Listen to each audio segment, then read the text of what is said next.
नमस्कार दोस्तों, हम लोग आज मुल्ताई रेस्ट हाउस में हैं। हमारे साथ मुल्ताई विधानसभा के भाजपा प्रभारी सुरजीत सिंह चौहान जी हैं, जो कि मुल्ताई क्षेत्र में लगातार सघन दौरा कर रहे हैं। और आइए हम उनसे बात करते हैं आज मुल्ताई विधानसभा को लेकर विशेष तौर पे कि उनकी क्या तैयारी चल रही है। सर नमस्कार। नमस्कार। मुल्ताई विधानसभा में आपका बहुत बहुत स्वागत है। मुल्ताई विधानसभा में जो आगामी विधानसभा चुनाव है उसको लेकर भाजपा की क्या तैयारी चल रही है? आप प्रभारी हैं यहाँ के। देखिए, भारतीय जनता पार्टी ने मध्य प्रदेश में कुछ ऐसी विधानसभाओं को चयनित किया है जहां पर भारतीय जनता पार्टी निश्चित रूप से या तो जीतती हुई आई है, और यदि इस बार निश्चित रूप से वहां पर जीतेगी। इस प्रकार की आकांक्षा वाली विधानसभाओं को पार्टी ने आकांक्षी विधानसभा कहा है, और मुल्ताई विधानसभा को भी इसी श्रेणी में लिया है। पार्टी ने माना कि यहाँ पे हमारा उम्मीदवार बहुत अधिक मतों से जीतेगा और कांग्रेस का उम्मीदवार परास्त होगा। इसी दृष्टि से पार्टी ने मुझे प्रभारी बना के यहाँ भेजा है। कार्यकर्ता के रूप में यहाँ आया हूँ, प्रभारी के रूप में आया हूँ और काम कर रहा हूँ। यहाँ के जो हमारे कार्यकर्ता हैं, उस संगठन ने जिस प्रकार का स्वरूप या संगठन ने जो कार्य अपेक्षा की है, उस कार्य पद्धति का यहाँ पर विस्तार करना और पार्टी का कुल मिला के यहाँ पर ध्वज ऊंचा रहे, झंडा ऊंचा रहे। मुल्ताई विधानसभा में सर गुटबाजी बहुत ज़्यादा दिखती है। यहाँ पर उम्मीदवारों की भी एक लंबी लिस्ट है जो विधानसभा चुनाव लड़ना चाहते हैं। कुछ पुराने लोग भी, कुछ नए लोग चाहते हैं उनको मौका मिले। तो क्या आपका उम्मीदवार कौन होगा? जो गुटबाजी है वो किस तरीके से आप खत्म करेंगे? देखिए, भारतीय जनता पार्टी एक विचार है, संगठन है, सब लोग मिलकर कार्य करते हैं, और जो इस कार्य पद्धति के साथ रहता है वो फिट हो जाता है, और जो कार्य पद्धति में नहीं रहता वो अनफिट हो जाता है। हमारे यहाँ जो है सब लोग मिलकर ही कोई कार्य करते हैं। संगठन कार्य करता है, संगठन जो तय करता है उसी अनुसार कार्य की रूपरेखा बनती है। और यदि जो कोई कार्य करता है इसमें फिट नहीं है तो निश्चित रूप से यहाँ सामंजस्य का कोई अभाव है। तो उस सामंजस्य के अभाव को दूर करने के लिए ही मैं प्रभारी के रूप में आया हूँ और मैं इस काम को कर रहा हूँ। मुझे लगता है कि सब में सामंजस्य बन जाएगा और अच्छे तरीके से, बेहतर तरीके से यहाँ कार्य करेंगे। सर मुल्ताई जैसा कि जानी जाती है कि कुंभी बाहुल्य क्षेत्र है, यहाँ पे 60% वोट जो है कुंभी समाज का है। तो क्या भाजपा इस बात को न दोहराते हुए कि कुंभी उम्मीदवार को टिकट ना देते हुए, कुंभी उम्मीदवार न उतारते हुए इस बार कुंभी कार्ड खेलेगी या कुंभी उम्मीदवार रहेगा इस बार? देखिए, भारतीय जनता पार्टी सभी प्रकार के जो हमारे मैं समझता हूँ कि चाहे अनुसूचित जाति हो, अनुसूचित जनजाति हो, पिछड़ा वर्ग हो, महिलाओं का उत्थान हो या किसानों का कल्याण हो, सभी वर्गों के लिए कार्य हम लोग करते हैं। जाति का जहाँ तक मामला है तो मैं समझता हूँ पार्टी इस पर भी विचार करती है, और पूरे प्रदेश के अंदर भी जो टिकटों का निर्धारण होता है उसमें पार्टी विचार मंथन करके सभी वर्ग और सभी जातियों को, समाजों को उसमें कहीं ना कहीं रिप्रेजेंट करती है। तो ये जो फैसला है निश्चित रूप से पार्टी के हमारे जो संगठन के पदाधिकारी हैं, नेतागण हैं, वो तय करते हैं। चुनाव चयन समिति होती है। अभी इस प्रक्रिया में समय है, लेकिन निश्चित रूप से अभी इस समय हम लोग जो बात कर रहे हैं उसमें ये बात मुख्यतः रख रहे हैं कि भारतीय जनता पार्टी यहाँ पर जीते, कमल का फूल जीते, और इसलिए हमारा प्रत्याशी आज तय है और प्रत्याशी का नाम है कमल का फूल। सर वर्तमान में अभी देखा जा रहा है कि जो शासन की योजनाएं चल रही है, शिवराज सिंह चौहान जी और आदरणीय प्रधानमंत्री नरेंद्र मोदी जी के नेतृत्व में चल रही है, उन योजनाओं का मुल्ताई में जो है, जो क्षेत्रीय विधायक है सुखदेव पांसे जी, वो जमकर फायदा ले रहे हैं। जो नल जल योजना है वो उनके द्वारा कहा जाता है कि ये उनके द्वारा लाई गई है, लेकिन भाजपा के द्वारा कहा जाता है कि भाजपा की योजना है। तो इससे आप किस तरीके से निपटेंगे?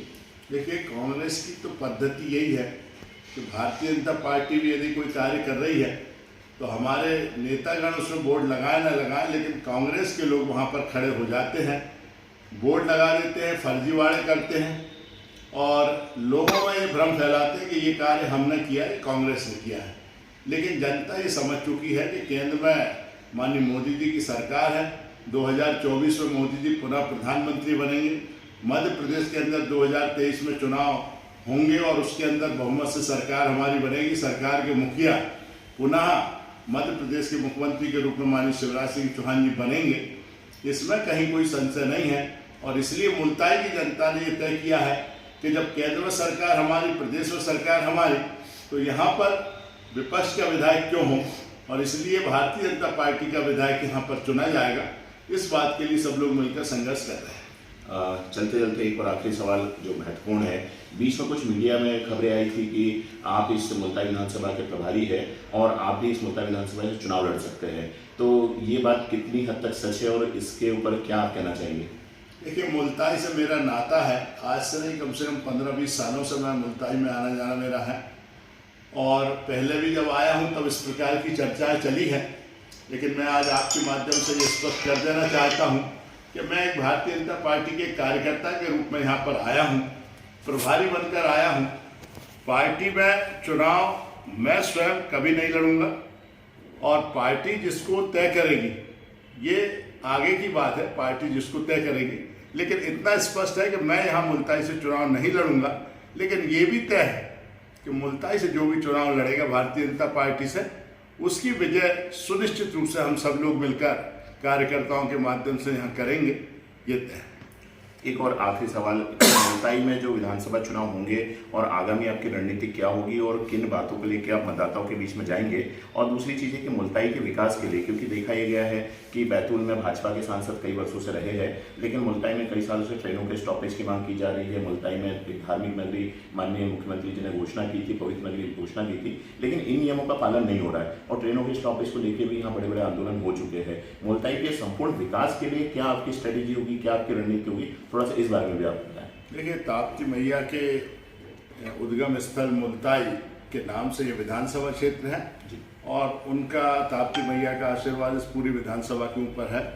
निश्चित रूप से ताप्ती मैया के उद्धार के लिए भी सरकार कार्य कर रही है और बहुत जल्दी मुझे लगता है कोई विकास की योजना यहाँ पर बनेगी। जिस प्रकार से महाकाल का मंदिर और अन्य योजना, राम मंदिर और बनारस में मंदिर का जिस प्रकार से निर्माण हुआ है, ऐसी कोई योजना मध्य प्रदेश सरकार भी बनाएगी। इस तरफ हम मुख्यमंत्री जी से मांग करेंगे, लेकिन इसके साथ साथ हम बताएंगे जनता के बीच में कि केंद्र सरकार के जो चाहे धारा 370 हटाने का मामला हो, चाहे राम मंदिर के निर्माण का मामला हो, चाहे वाराणसी के मंदिर का निर्माण का मामला हो, चाहे मध्य प्रदेश के अंदर महाकाल के मंदिर का निर्माण का मामला हो, या फिर अन्य प्रकार की जो योजनाएं हैं, वो जनता के बीच में जाकर कार्यकर्ता बताएंगे। इस तरफ कार्यकर्ताओं का ध्यान आकर्षित कराया है। साथ ही यहाँ पर जो मैंने देखा है कि मुल्ताई जो है लगातार उपेक्षा यहाँ पर हो रही है, तो इसका भी एक कारण जो है वो है यहाँ पर कांग्रेस के विधायक, जिनके कारण ना तो सड़कें हैं और ना नल जल योजना भी ठीक तरीके से क्रियान्वित हो पा रही है और हर जगह कहीं ना कहीं बहुत सारी कमियां देखने को मिलती है। विधायक इस तरफ ध्यान दे नहीं रहे हैं, तो इस तरफ जनता का बड़ा आक्रोश है कि कांग्रेस के विधायक को इस बार हटा के भारतीय जनता पार्टी के विधायक को यह स्थापित करना है। पार्टी ने लक्ष्य लिया है कि जहां पर कमजोर बूथ हमारे हैं, जहां अभी किसी प्रकार से भारतीय जनता पार्टी विजय नहीं हो पाती, वहां 51% का लक्ष्य कम से कम उन बूथों पर भारतीय जनता पार्टी जीते। इस तरफ दूसरी तरफ जहां पर हम अभी 100 में से 90 यदि% मतदान होता और यदि हम 85% यदि भाजपा को मिलता है, तो हमारा लक्ष्य रहेगा कि पूरे 90% पर भारतीय जनता पार्टी वहां पर जीते और कांग्रेस का नामो निशान न रहे। इस प्रकार की कार्य योजना पर हम काम कर रहे हैं। आपने बात की मुल्ताई विधायक की कार्यप्रणाली के ऊपर, उन्होंने यहाँ पे मुल्ताई की ट्रेनों का स्टॉपेज किया। वो कहते हैं उन्होंने 2 ट्रेनें यहाँ पे स्टॉपेज करवाई थी जब कांग्रेस की सरकार थी केंद्र में भी, लेकिन वो हमेशा आरोप लगाते हैं भाजपा के सांसद के ऊपर कि सांसद इस जिले के हैं, लेकिन मुल्ताई में जो है हमेशा वो उपेक्षा करते हैं, ट्रेनों का स्टॉपेज नहीं कराते, क्योंकि मुल्ताई में एक बहुत बड़ा मुद्दा है ट्रेनों के स्टॉपेज का। तो इस बारे में आप क्या कहना चाहेंगे? देखिए, कोई और ये सवाल पूछता तो निश्चित रूप से भ्रम हो सकता था, लेकिन आप स्वयं एक बुद्धिजीवी हैं। निश्चित रूप से केंद्र में हमारी सरकार है, रेल मंत्री हमारे हैं और रेल मंत्री से जब कोई मांग की जाएगी तभी तो वो पूरी होगी। अब अभी सुखदेव पांसे जी मैंने देखा पिछले दिनों माननीय गडकरी जी के पास जाके आशीर्वाद लेके आए हैं। तो भाई हमारे नेताओं से जाके यदि आशीर्वाद लेके आ रहे हैं तो ये श्रेय तो हमारे भारतीय जनता पार्टी के खाते में जाएगा।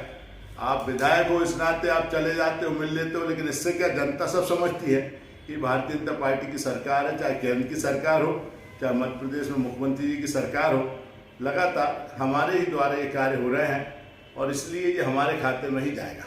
बीच में मीडिया में एक और वीडियो भी चला था जिसमें मुल्ताई विधायक सुखदेव पानसे जी के भाजपा में शामिल होने की भी बातें सामने निकल कर आ रही थी। उनकी जो जैकेट उन्होंने पहनी हुई थी उसको देख के कुछ मीडिया में लिखा भी गया था, कुछ बोला भी गया था। तो इस पे क्या है आपकी योजना?